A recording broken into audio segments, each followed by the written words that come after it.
What a beautiful day it is out here in Moab, Utah. Such a delight.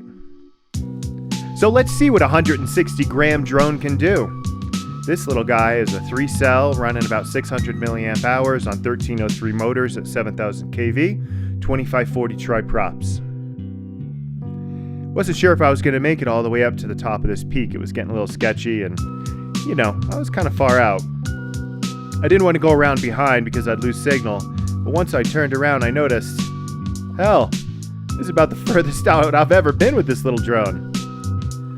So going back to the peak, you'll notice there's a little jelly, and there's not much I can do about that. The wind was really getting me, and I didn't know this, one of the props was cracked, so that was adding to a little bit of vibration.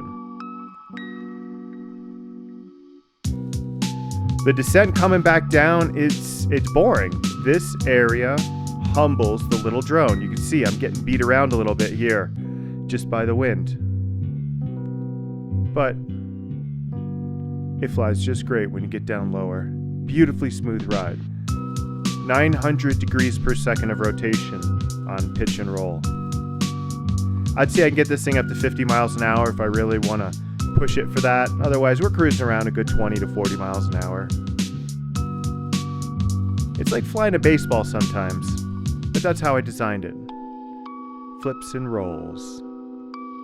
Flips and rolls. I think in the long run, though, I would prefer a 5-inch in situations like this, or a larger drone. There's just too much room. The features are too big. The changes in wind and weather and those patterns are just a little bit more than 160 grams can tolerate. But it doesn't mean you can't have a hell of a lot of fun no matter where you go. No remote ID, no commercial, no interference, no tracking. Just some really good flights. I hope everybody enjoyed.